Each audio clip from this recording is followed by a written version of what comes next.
Hi, this is Andy Robinson, Elam Garrick on Star Trek Deep Space Nine, and you are listening to the biggest little podcast this side of the Gamma Quadrant. It's the Trek Geeks Podcast with Dan Davidson and Bill Smith.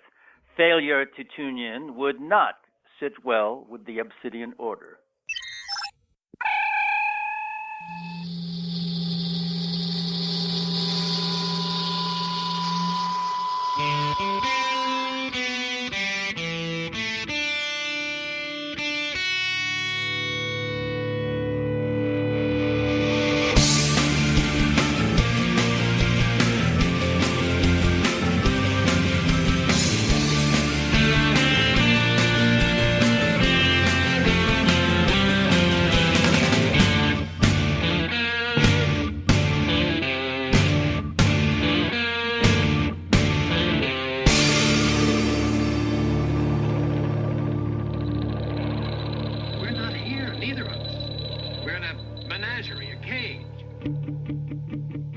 Biggest little show this side of the Alpha Quadrant, your independent Star Trek podcast. Welcome everyone to Trek Geeks.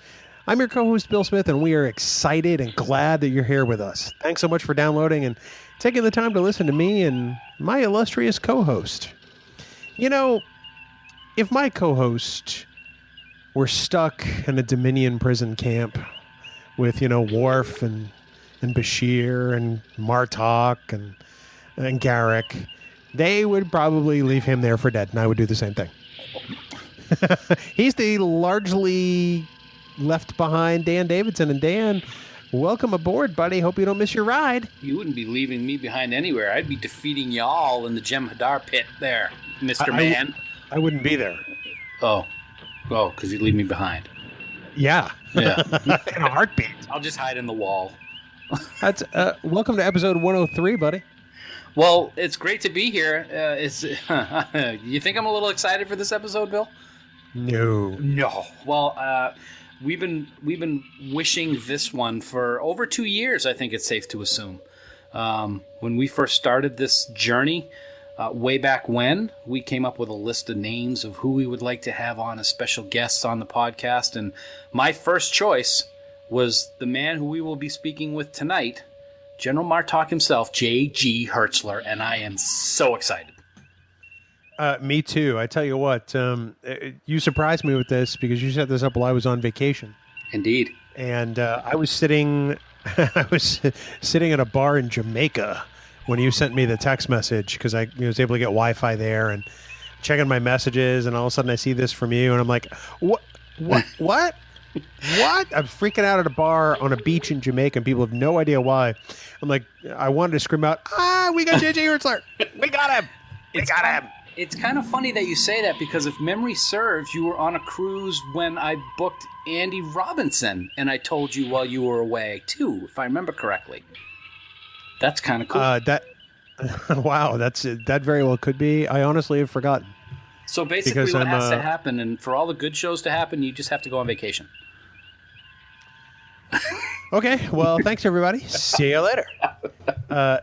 Dan, would you be so kind as to tell the good folks at home how they might send me ideas for vacation destinations or perhaps other cruises that I may take so you can do some stellar programming for Trek Geeks? I'd be happy to. As always, on Twitter, Facebook, Skype, and Instagram, you can find us at Trek Geeks. You can also send us an email at podcast@trekgeeks.com or call us at 508-784-1701 and leave us a voicemail. You can also do the same thing by going to speakpipe.com/trekgeeks. Also, as always, our official Facebook group, Camp Kittimer, is available for you to join. Heather, Jackie, or Dan will be happy to let you right in to share in all the fun. And being a member gives you early access to the Trek Geeks podcast, so that's always a plus.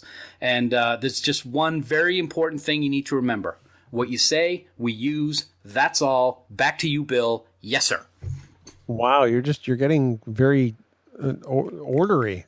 Not ornery, just to the... I'm excited. I want to get to the interview, man. Let's go. Oh, no, not ornery. I said ordery. Like, you're just ordering people around. Like, do this. I would never. No. We love our listeners. We do. Dan loves you in particular. I love more than I love you.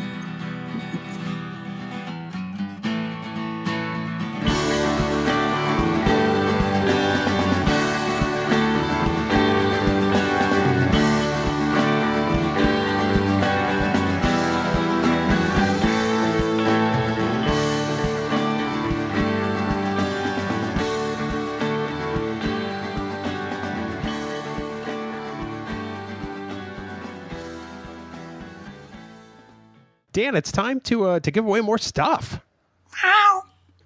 What? What was that? Did you step on something? That was my cat impersonation, and it wasn't very good. That was terrible. That was very bad. But for the last couple of weeks, over on Camp Kittimer, we have had a kind of a giveaway in the making to give away 2 copies of the book Star Trek Cats by Jenny Parks. All you needed to do was post in that pinned post on our Camp Kittimer page, and it entered you automatically into this giveaway. So, Bill, I've got kind of a plan for how we want to do this. You want to hear it? I'd love to. All right. So, over the course of the last 2 weeks, we have had 23 posts with pictures of cats or pets or whatnot. So we want to thank all of the people that have partaken in this fun and frivolity. And what I want you to do, Bill, is pick 2 numbers between 1 and 23, and that will determine the 2 winners of the wonderful Trek Cats book by the illustrious Jenny Parks. Okay, I think I can do this. There's no pressure, right? Last time I checked, you could count to at least 23, so I have a lot of faith in you. Oh, boy. Okay, so I'm going to pick 2 numbers. The first one will be number 7, because that's how old my dog Abby is. Number 7 in my spreadsheet, which I have right here in front of me, is someone that you and I know very well, and that would be Ms. Heather Barker. Nice. And this was not staged. It is right here for everyone to see. Heather Barker wins a copy. She's got a lot. She's very involved with pets, so I think that's very cool. I think it's only fitting, and I'm sure she will be very excited when she hears this, because we're not going to tell her ahead of time. No, we are not. I can't wait to see the tweet. Me too.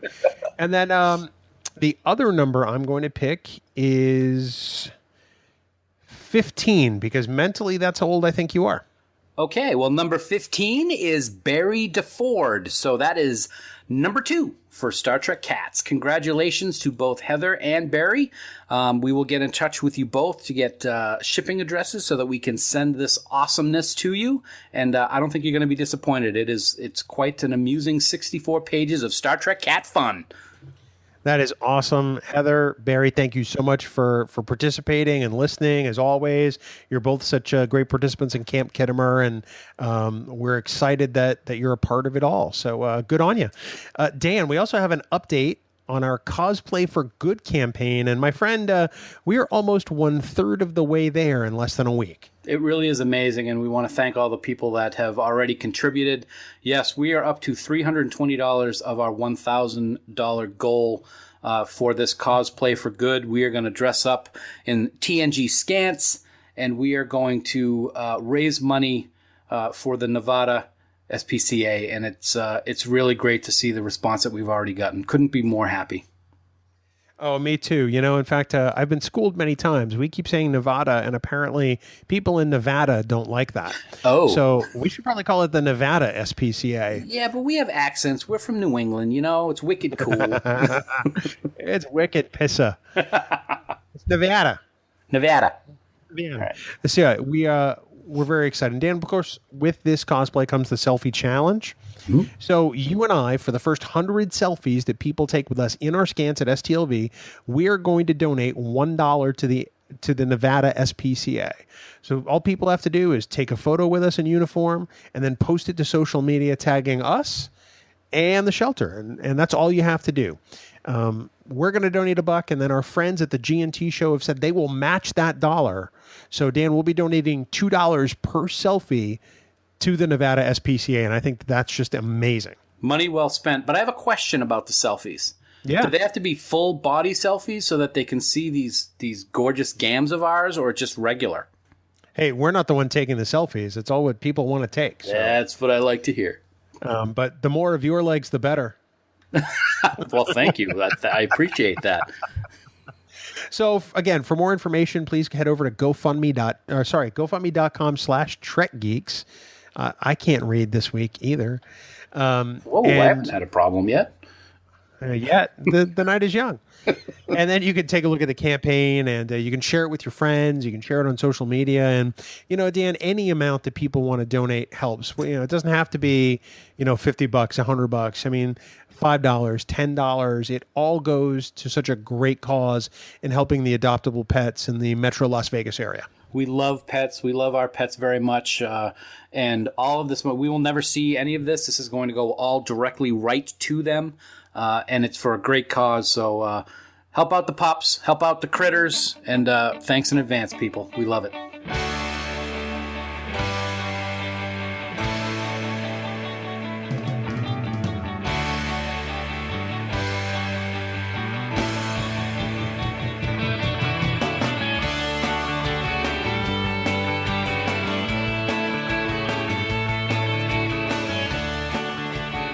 Anyone who knows me knows that my favorite Trek series is Deep Space Nine.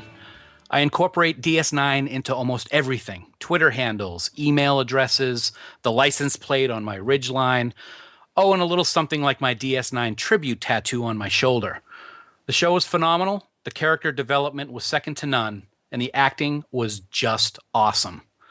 The storytelling was so different from what we were used to with Trek. It was dark, it was dangerous, and it was deadly. When Bill and I started discussing podcasting about 2 years ago, we came up with a list of who we would like to have on as guests. And today's guest was the very first person on my list because one of his characters is one of my all-time favorites in all of Star Trek. You've seen him as the shapeshifter Laz. On Voyager, he played a Hirogen hunter. And on Enterprise, he defended Captain Archer against the Duras family as a Klingon lawyer named Kolos. But we will always remember him as the man who grew up in the lowlands of Ketha province, a man who worked hard against seemingly insurmountable odds to become a mighty general in the Klingon Defense Force and eventually become Chancellor of the Klingon Empire. It is our distinct honor and privilege to welcome him to the show, the one and only General Martok himself, Mr. J.G. Hertzler. J.G., we are thrilled to have you on here, man. Oh, you wanted to talk to JG. This is Bob O'Reilly. I'm sorry. Let me see if I can find JG. Oh, yeah, he's here. Well, that's quite an introduction. I want to see that tattoo. Oh, I will be more than happy to show it to you, sir. Not now. No. Thankfully, he doesn't have to drop his pants to do it. It's sad. Well, I don't get to do that anymore. Nobody asked me to see my tattoos. How about this 5-pack? Huh? Well, I had a little surgery. Anyway, sorry, guys. Oh, no problem.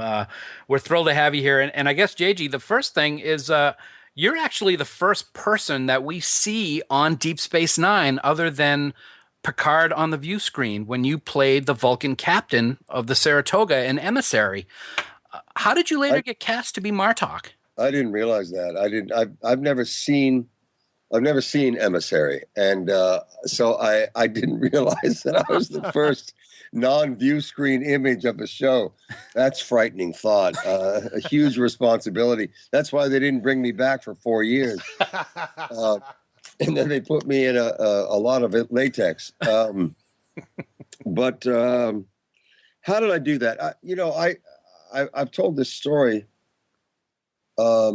before, but I don't remember why I was doing but I got blown up immediately, or almost immediately. I got to say a couple of words, and then I got blown up.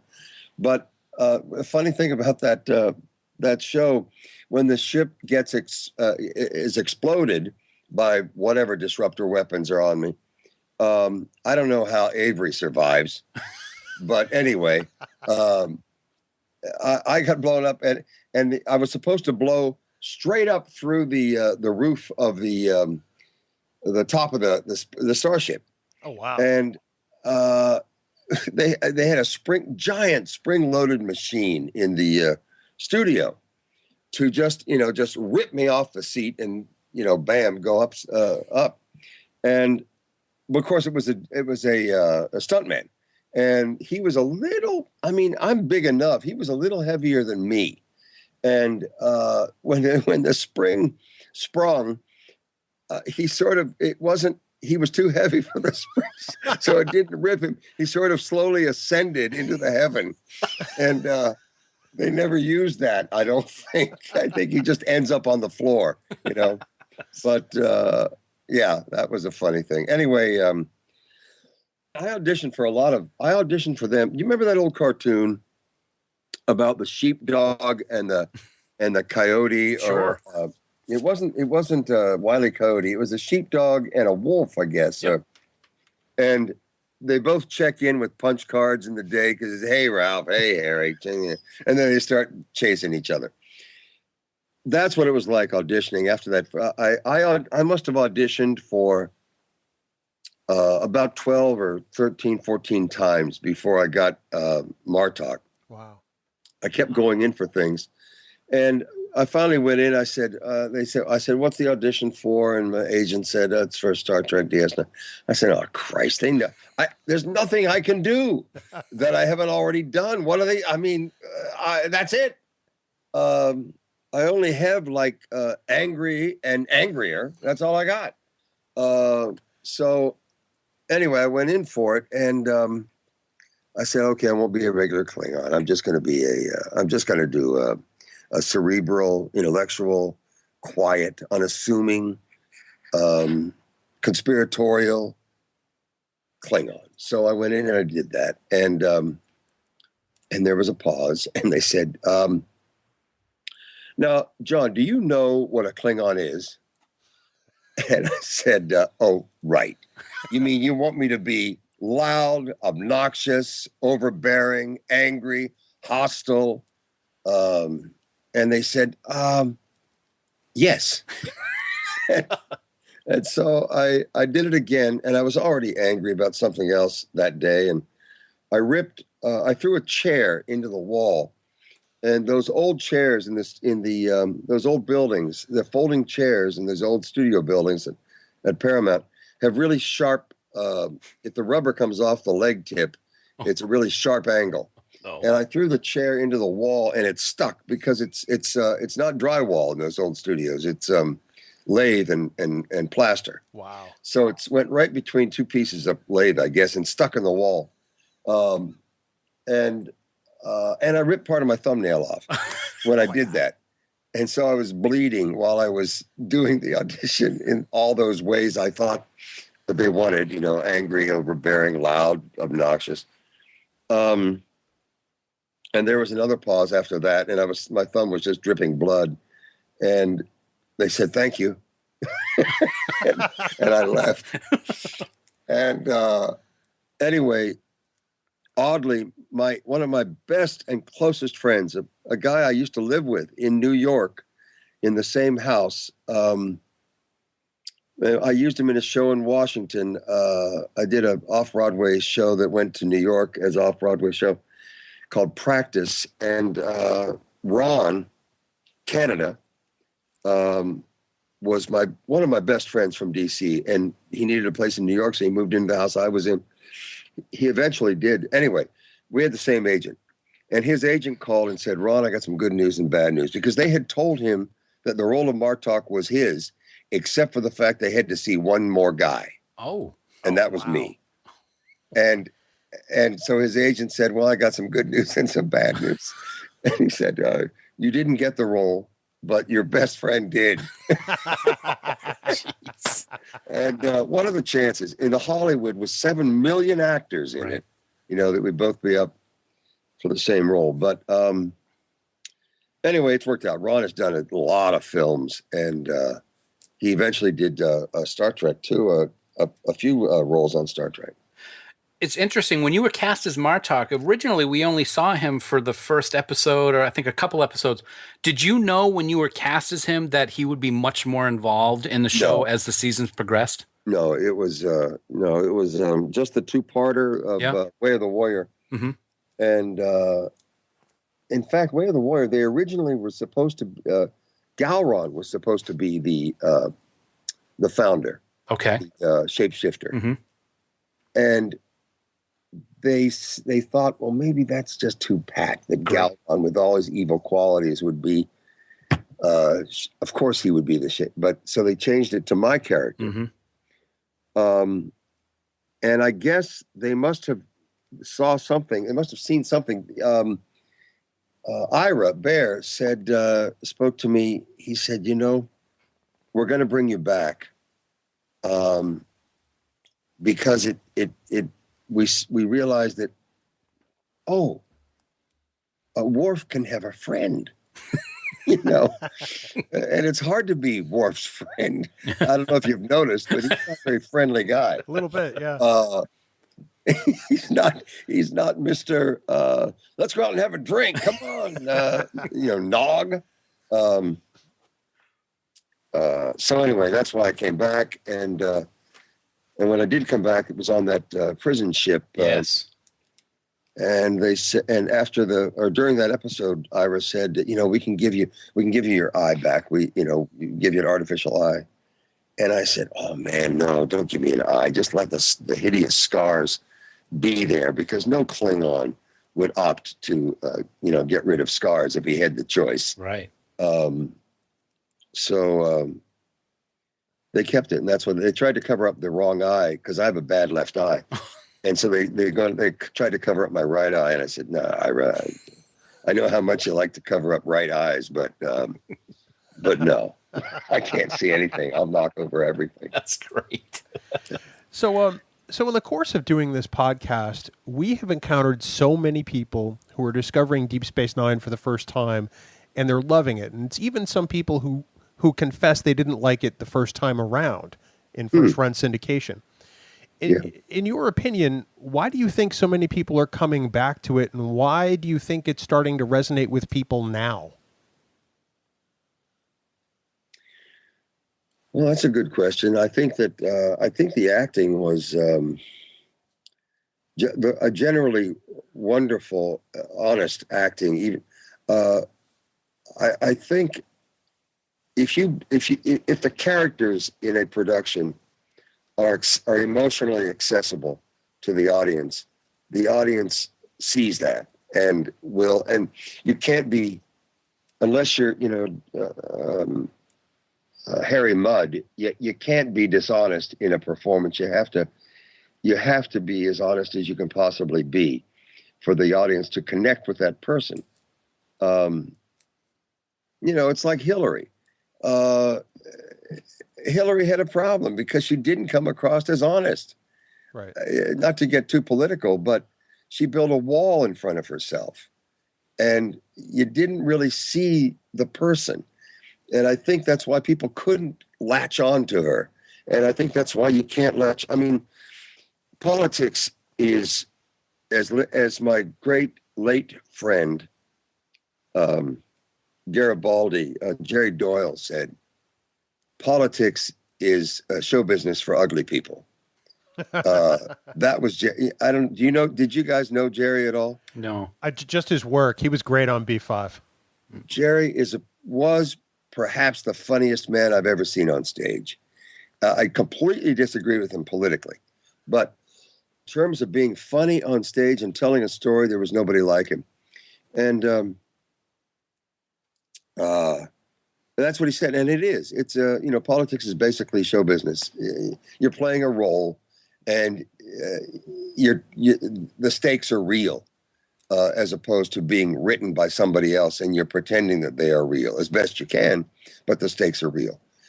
And I think honesty in the performances is what it's about.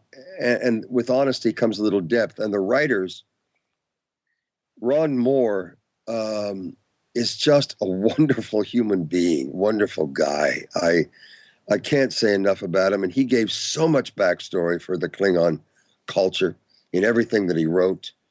He loved Star Trek. He loved Star Trek. And from a child. His story, he submitted a script as a fan. And you know that story? Yeah, he sort of just dropped it off one day on a tour. Right, on a freaking tour. He dropped off a script, and it was great. And they liked it, and they brought him in, and he became, first of all, a contributor, and then a writer, and then executive writer, and then a producer, and executive producer. Gone off and done many things. But I had a lot of talks with him. He wrote a wonderful episode, but it's the writer. I won't go there yet. But the writers for DS9, there was Hewitt Wolf, Renee Echevarria, Hans Beimler, and I'll tell you a story about Hans Beimler. And Ira and Ron, and I'm forgetting 2 or 3 people here. Anyway, I also write. As you get older in Hollywood, unless you're a real major star, the jobs become few and far between as you get older, because there's all those stars that want to do that have semi-retired and they're available, and they say, "Oh, you mean I can work with Chuck Connors? I can work these you guys are too young for these names." Anyway. Oh, no, I remember the Rifleman. I used to watch that every Saturday morning. All right. He was a first baseman for the, I think, Boston or Chicago. Chuck Connors was a national baseball player, Major League Baseball player. Wow. Yeah. So you're right. So a lot of people get to writing, and I've always written. I've always directed for the stage. I taught at Cornell here for a while, and I've spent half my career as an actor, as a director, theater career, and I got into writing. Writing is basically directing, but you're making it up from the very beginning, as opposed to interpreting somebody else's words. And I wrote a script called Dancing with Sancho Panza. It's about the Spanish Civil War in the 1930s that started was the introduction to World War II. And you know the famous painting by Picasso, Guernica, that was the first time the Germans did carpet bombing of a civilian population. That's what was so hideous about it. War had not come to that point until then. And Hans Beimler's grandfather. There was a group of Germans that volunteered to fight against the Nazis in Spain, and they were called the Tealmans. And there was about 1,000 of them. And Hans Beimler's grandfather was one of the leaders of that anti-Nazi German group from Germany. Wow. To fight against Hitler and Franco in Spain. And there's a song that is it's one of the anthems of the Republican side, which was the anti-fascist side in Spain.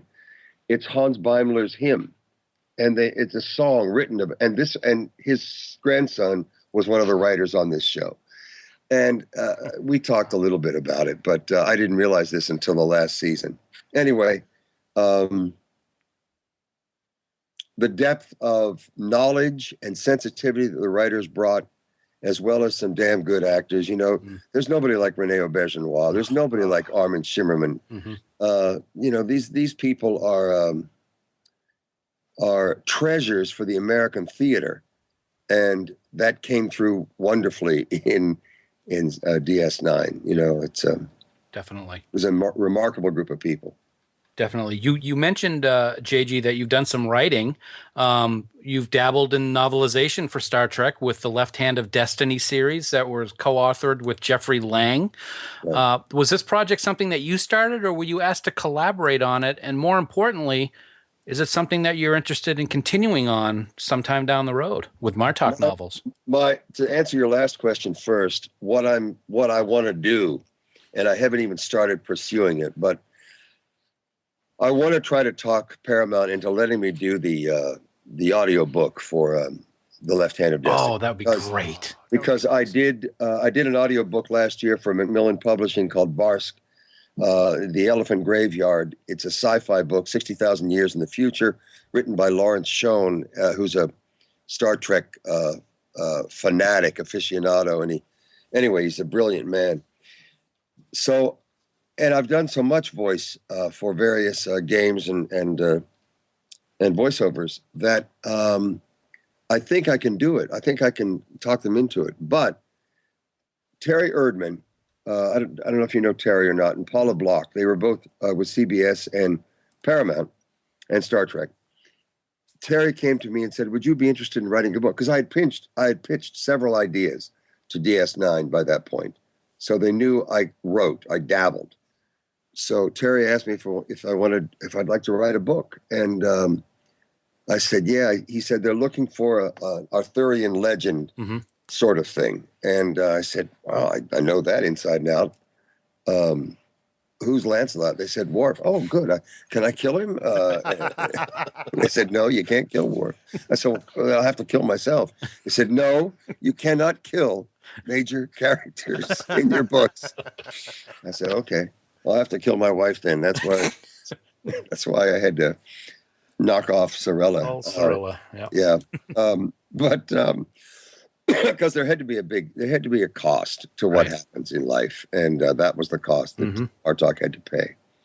But yeah, no, so I wrote the first treatment. It was about 80 pages, and then the first book, and then my daughter was born, and my writing time was like from 6 a.m. to 12, 5 a.m. to 12 noon.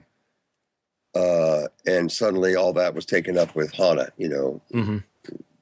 Anyway, I would spend the mornings with her, so I didn't get much writing done. And I said, and Marco Palmieri is a wonderful editor at Simon & Schuster, said, I know you have a second one started. Do you think, would a co-writer help? I said, if they're knowledgeable about DS9 and Star Trek, yes. So that's when Jeffrey came aboard. Jeffrey improved every strength that was already in the first book and the second, and he eliminated all the weaknesses that I had written into it. So it really is a tremendously collaborative effort, and I'm prouder of nothing more than I'm prouder of that book. Awesome. Because I love the story and I love the characters that were created. I'm a big fan of the DS novels, as a lot of our, of the Star Trek novels, as a lot of listeners know. And these two were just phenomenal. I thought they were spectacular, great storytelling. It's a great yarn, and I have to give Jeffrey the kudos for the for really building a structure, trimming it to a structure that was really a wonderful storytelling. You're right. I mean, it's a yarn, and for me it's a great yarn. Anyway. Dan raves about Star Trek novels, and in particular that one. So that's certainly not faint praise on his part. He's a big novel geek, more so than I am, and he keeps begging me to read it. So one of these days, I'm actually going to do it. I say. Wait for the book. Wait for the book. The audio book. Yes, I would love that. That perfect would be great. For me. JG, you talked a few minutes ago about amazing actors, and I think one of the things I love most about DS9 is just the sheer gravitas that Avery Brooks brings to Benjamin Sisko. As an actor, what's it like to shoot a scene with someone like Avery? Because I know he's intense, probably both during and between takes. Is there any one memory with him that stands out? I have a few, and it's I love telling this one story. But the first one is when I in Way of the Warrior? I don't remember now. When was Avery and Miles and Renee dressed as Klingons? Season 5, I believe. Yeah, I think it was 5. I'll check that real quick. Well, when they were all dressed as Klingons, Avery never complained, but Renee and Miles especially complained about all the freaking makeup. They were just annoyed all the time, which was good for being a Klingon. But I had a scene where I had to talk to Avery's character, the Klingon Cisco. It was it was through bars. I had them in jail somehow, some sort of jail. And so it's really hard to shoot between bars because the camera, you can't be out of line 1/4 of an inch. Otherwise you lose half their face. It's really a hard thing, both for the camera people and the actors, to be in the right place talking, let alone doing the words right. And then forget about even getting the emotion into it or the honesty in back of it. It's got to be there. So I had a really long speech, and I was working my ass off trying to get this speech out. Meanwhile, in the deep background were Renee and Miles just goofing off with each other about their Klingon makeup. They were like children with cookies. And finally, I was doing this speech and trying to be as intense as possible. And, you will stay in here until whatever. And Avery couldn't take it anymore. He turned around and said, "Please, there is a man working up here. You will pay attention or you will not be in this scene." And they froze like children. Wow. They were like, "What?" And so if that was the 5th season, then that was my early return to the show. Yes. And I had to sort of fit in, and it's a hard thing for a guest actor to fit into a solid crew, to fit into a cast that had been together for 5 years. Right. Yeah.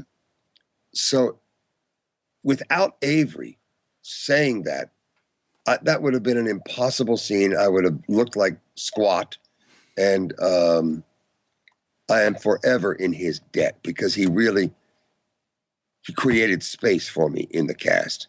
That's what he did. That's great. Yeah, it was actually the season opener for season 5, Apocalypse Rising, which is good to see them all in Klingon makeup. So they all had to go through what you had to go through on a daily basis in the makeup chair. Right. It was very funny. They were complaining.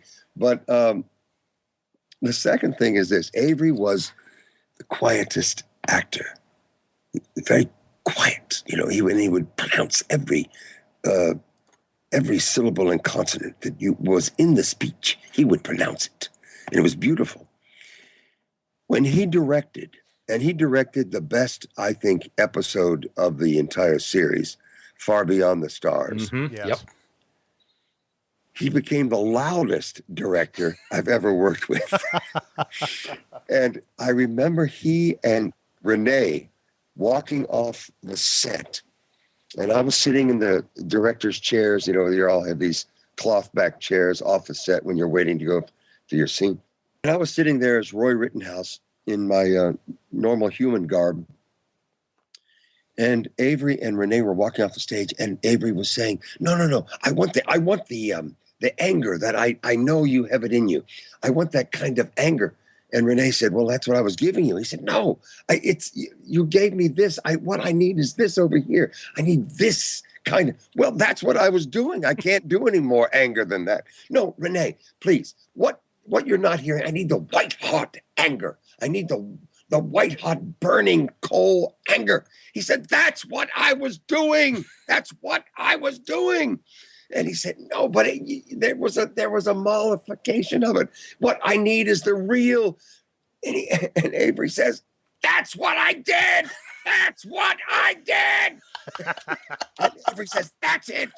That's what I'm looking for. That's it." And Renee said, "Well, that's mine, and you can't have it." I have never heard anything like that in my life. That's mine, and you can't have it. That's great. You mentioned something a minute ago that made me think of a question. I think it was the makeup, and that is you do a lot of makeup at conventions. Bill and I had the opportunity to go to a convention in Boston back in 2014, and we saw you and Gowron, Bob O'Reilly himself, on stage in full makeup and wardrobe. The show was awesome, and seeing the guests at a Trek convention in costume as their characters isn't something that we had actually ever seen before. was this something that you guys started to think about doing and it just caught on? Because we know that Rom and Nog do it now as well. Right. And it's a great way to interact with the fans. Yeah, it was basically to get more work for us because Bob and I, we're just O'Reilly and Hertzler. It's not Gowron and Martok. Without the look, that's not who we are. Right. So I think the fans were getting tired of saying, who are those two old guys, But so I said, something we might do is to let's get dressed up. Let's do the Ridge. And I had to convince Bob of it. But he came around, and John Paladin has been doing makeup for Klingons for a long time, and he was really good at it. And you have to know what you're doing. You can't just ask anybody to get into makeup for it. So we started doing it, and sure enough, the fans, the guys wanted to get their picture taken with not with John and Bob, but with Gowron and Martok, because there was a transition there. They were Klingons. In Atlanta at Dragon Con, Kirsten, True Blood, you know Sam and Lafayette, right? Mm-hmm. Yeah. Yep. Kirsten Bauer wanted to get her picture taken with the two Klingons. So we did. And Sam's on the outside of me, or no, Lafayette was on the outside of me, and Sam was on the outside of Bob, and in the middle was Kirsten. And without talking to each other about it, they took a series of like 3 or 4 shots, and the first shot was we're all standing there sort of smiling as if a Klingon could smile. And then the second shot is Bob and I are sort of both looking at Kirsten, and then the third shot is we're both going into her neck for a big bite. And the funny thing is, Sam and Lafayette are completely unaware of what's going on. They're maintaining the same exact expression. Anyway, it's fun. I actually had the opportunity to get a photo op with the two of you, and later had that photo autographed by both you and Bob. And one of the things that stood out for me is how involved you guys are. It's not just, okay, take your picture, walk away, or sign the autograph and walk away. You have conversations with the fans, and that's something that's very important, that interaction. Is that how many conventions do you do in a given year where you're doing this?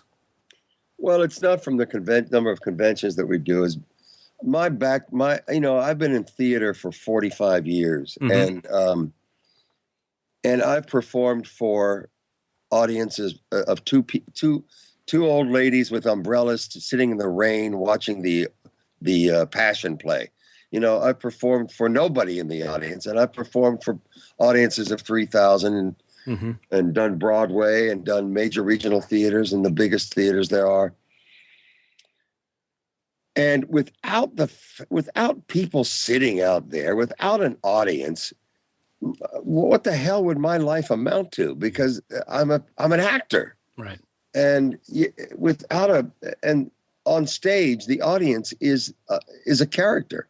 Without the audience reaction, which is visceral, you can't maybe hear it, but you feel it, and it's just another. The audience is another actor with every moment on stage.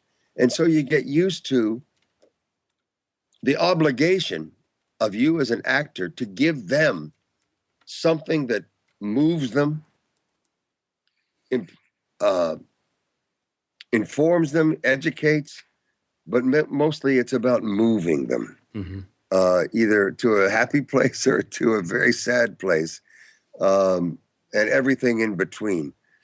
And in telling a story that way, I think there's so many. That's another thing about DS9. There are so many stage actors on that show, including Avery, who teaches theater at Rutgers. Renee is the greatest American farceur mm-hmm. for Molière in this country, the American stage. The people I've mentioned, almost all of them, including Bill Shatner, for heaven's sakes. He started doing Shakespeare up in Stratford, right, in Canada. Yeah. That's where he began. That's right. And so right from the beginning on Star Trek, this has been the case. But with the stage actor, you have an obligation to the audience. You're not acting for the camera. You're acting for the people watching at home, and you're acting for the fans out there, and you're doing your job for them. And it's just, I don't know how to put it. It's just built in to my, I probably have always had it. If I need to entertain. Mm-hmm. I think, Bob has it too, but I think it's very strong in me, and I don't know where it comes from, because the first musical I ever saw was one that I was in. My parents, my dad was in the Air Force. My mother was a high school teacher, French and Latin teacher. And we didn't have any books. We didn't do any plays. We never went to the theater. It wasn't about that. But the drive to entertain people, it just happens. I don't know where it comes from. It's an odd human trait, Well, speaking of entertaining, you have to tell the truth on this one now. This is a very important question. Who is the better rapper, you or O'Reilly? I am 1,000 times better than Bob. He doesn't even bother learning the words. It's because I wrote it. Everybody action us. What is the matter? The ratings, the action. Even the babies are getting fatter. It's the Klingons, baby. The Klingons. Ain't no Klingons, baby. Where are the Klingons? Now, Enterprise ain't running, and no episodes of shooting. Ain't no ridge on the bridge. They started out losing. Trek without Klingons? What could they be thinking? Wine without blood isn't even worth the drinking. If there's a problem, we'll resolve it. You kill them all first. That's the only way to solve it. Klingons, baby. The Klingons. Pound, Dominion, even the Tricky Borg. Ain't nothing next to us. Who won that freaking war? That is the best moment ever on this podcast, right there. Well, it's funny. Wow. Hey, JG, got one more question before we wrap things up. And both Bill and I are so proud to be DS9 fans, and we're equally proud to be contributors to the upcoming DS9 documentary, What We Left Behind. Right. Is there anything that you can tell us about your involvement in that project and what fans can expect, or is it still under wraps, like tight? Well, I don't know if it's under wraps. I haven't done anything yet. I'm supposed to do a voiceover for the Star Trek Online game in June. I don't know what the dates are. Sweet. But I'm going out there in June. Cryptic Studios is in Los Gatos. And I know that area very well because that's where I was the artistic director of a Shakespeare festival for many years in the 80s. But I don't have a date for it yet. Mm-hmm. When I do that date, I'm gonna fly down to LA to work on or talk to Ira about about a contribution to the What We Leave Behind. Mm-hmm. That's all I know at this point. Okay, we're looking forward to it. It's going to be quite a project to watch. I can't wait to I can't wait to see it myself. It's like a scrapbook down memory lane for that matter. For me. It really is going to be something. Going to wrap up, JG. I wanted to take a moment to talk to you about something as we wrap up, and I'm going to try to get through it without stopping. Be serious for a second. I wanted to take a moment as we wrap up the discussion to do something that I've tried to do with every DS9 guest that's come on the show. Mm-hmm. We've talked to Nana, we've talked to Andy Robinson in the past. All of Bill and I's listeners know that I went through a very dark time back in the late 90s and actually got to the point where I was about to take my own life. I don't exaggerate when I say that the one thing that stopped me that one fateful night was the fact that Deep Space Nine was playing on my television. Mm. I had a VHS tape of episodes playing when I was planning on ending everything, and that one episode made me stop and it made me think. And after that night, the universe that you helped create helped me when I needed it the most. So I want to thank you from the bottom of my heart for your contributions on making that universe such a special one and one that helped me survive. I hope that we can meet up in STLV so I can shake your hand and personally thank you and also show you my DS9 tattoo. And to quote General Martok, it is you who honor us, and I am eternally grateful for your contributions, JG. Well, that's a powerful thing to tell me, and thank you, Dan. It's what can I say? There's no appropriate response to that except I'm glad I was there in some form for you. And I am too. It is a distinct pleasure and honor to get to talk to you and share that with you, and get all of your thoughts on what was such a magnificent 7 seasons of DS9. You are Star Trek legend, and we cannot wait to see what else you have in store down the road. Thanks, JG, for joining us so much, and continued success, sir. We really appreciate it. Dan, thank you much. I'm not going to tell you what it is, but I have a very bizarre thing coming up that I can't even begin to tell you what it is, but it crosses a lot of lines in life. I'll let you know, because now I have your phone number. Yes. When it's about to happen. Well, we can't wait to hear about it, man. It's going to be great. All right. Thanks, guys. Thank you very much. Bill, Dan. Thanks, JG. Hasta luego. Thanks, JG.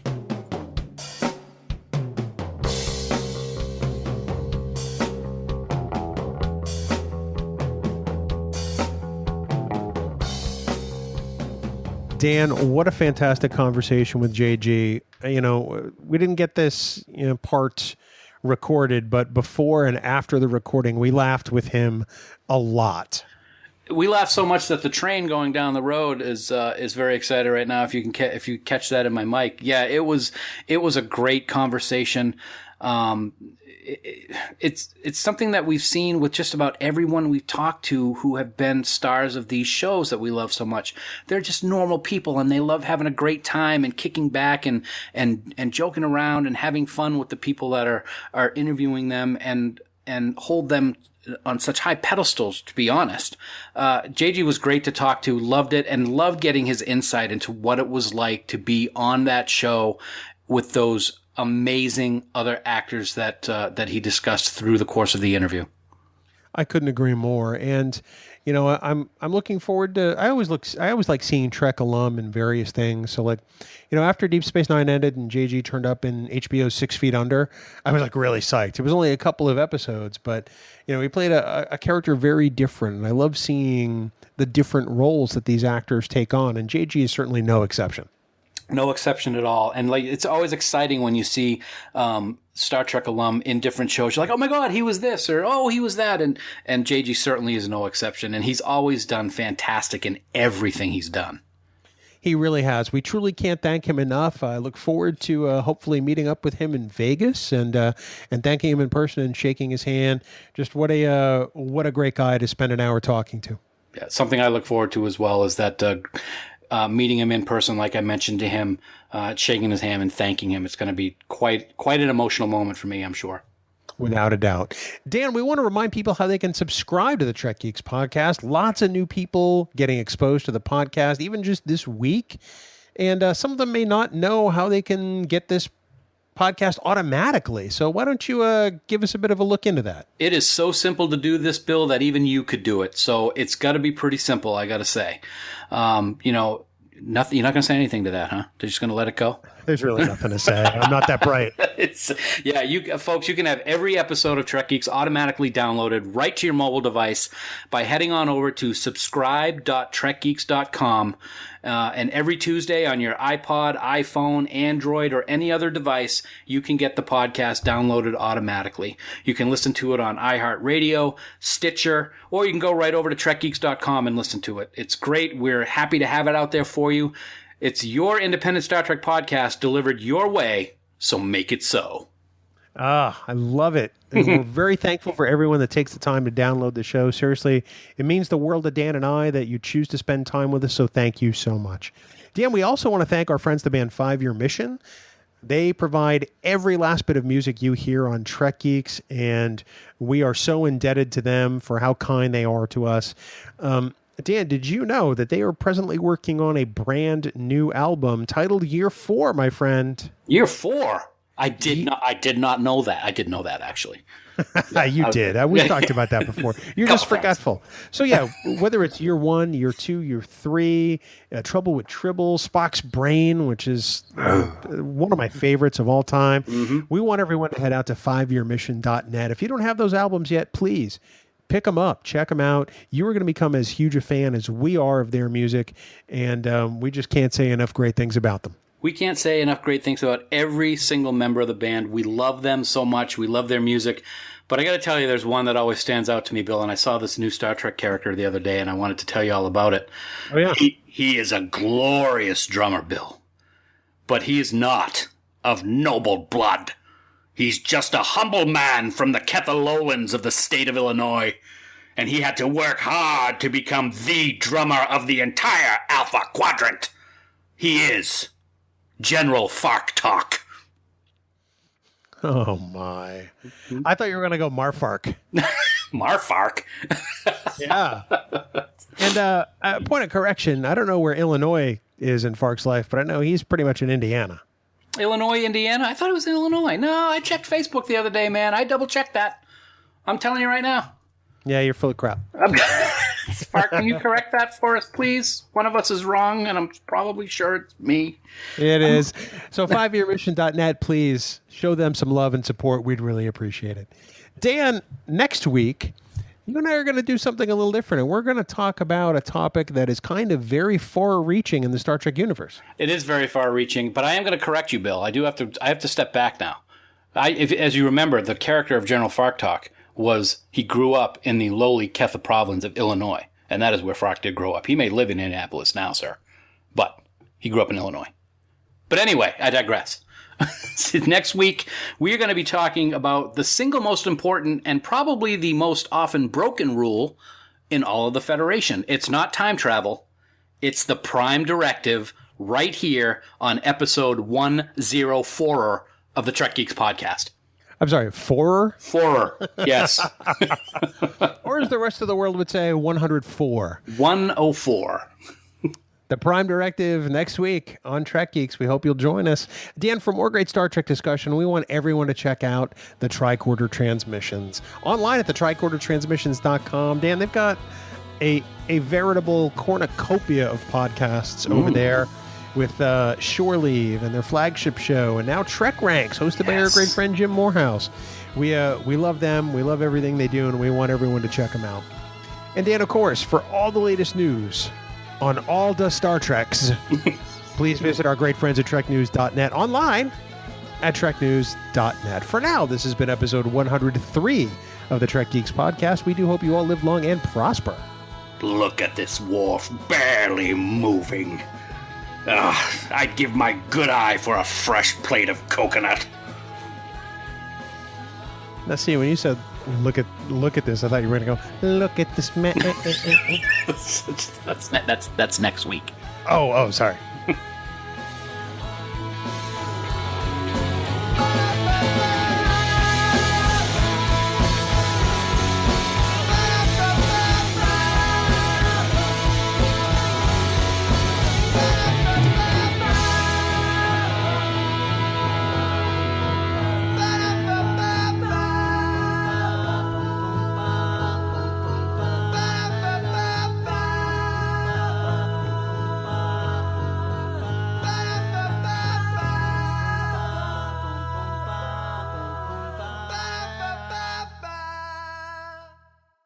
Of course, I forgot to go bing bong. Bing bong. Hey, buddy. What's going on? Okay, so let me ask you this. Yeah. Sue and I are going for a walk the other night, and I said, okay, the quote-unquote studio is now just about finished. I got to name it something. Okay. So I'm like, oh, my God, what am I going to... So I'm like, I don't know, 10 forward? She laughs and goes, well, it's kind of in the back of the house, so maybe 10 backwards. So I got to come up with a name. I was going to call it the outhouse. But we're inside. Yeah, but nothing but crap happens there. Wow. Okay, you've been waiting for days to say that, haven't you? No, I just came up with that off the top of my head. Oh, yeah, it sounded like it. So, whoa. Hey. It's going to look nice. I'm going to start hanging up a lot of Star Trek stuff here in the coming days, and yeah, I'm trying to get her to. I'm trying to let her. Trying to talk her into letting me buy a Star Trek comforter for the bed, but that's not going too good. Yeah, not surprised by that, actually. No, I do have my fleece gold, command gold fleece blanket on the bed though, and it looks quite nice. I'm sure it does. It does. Do you ever podcast from, while you're reclining in the bed there, just sort of chilling? No, professional only. Unlike some people at podcast, in my chair at my official podcast desk, and reclining and getting comfortable. You could not be as good as you want to be. So I got to have my full game going. So I got to be sitting in the chair, and you don't have to say a word. So just be quiet, because I know you got something.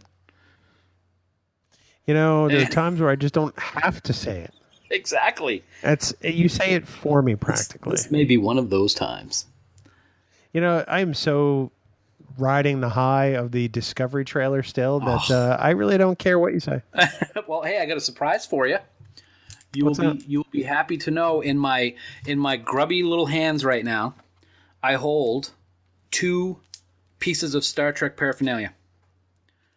And they are our official, I say, QM brand Star Trek The Next Generation comm badges for our Scant cosplay in Vegas.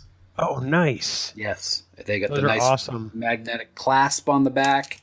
I took a nice bite out of yours, so it's got a nice scratch mark on it. It looks fantastic. I'm amazed you have teeth.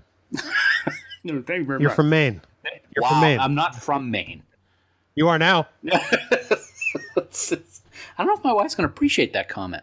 She's not from Maine. She just lives with you. She's from Maine. No. See, there's a difference. There's a difference. Okay. You're holding her hostage. Wow. Like our episode 1? Yes. And if she could get out of Maine, she would. All right. Well, you keep telling yourself that. Sparky. Sparky? Sparky. Hey, so did you know at STLV they were going to have a 10 forward set? Yes. And they released prices today. Oh, boy. And you can get pictures with cast members. 6 of the main cast members, minus Sir Patrick, actually. And it is... Let's see if I can find who they are. I know Jonathan Frakes is going to be one of them. Yeah, Gates, Marina, Michael, Brent, LeVar, and Jonathan. Everybody but old Baldy. I don't know a price, though, but I'm sure it's not going to be cheap. I'm sure it'll be cheaper than the full cast photo. Oh, you think? My God, Yeah. airfare is cheaper than the full cast photo. Sad but true. I mean, it's yeah. Hey, so are you ready to do this there, Chief? I'm always ready, man. I'm just waiting for you to catch up. Right. Let's do it. Dude.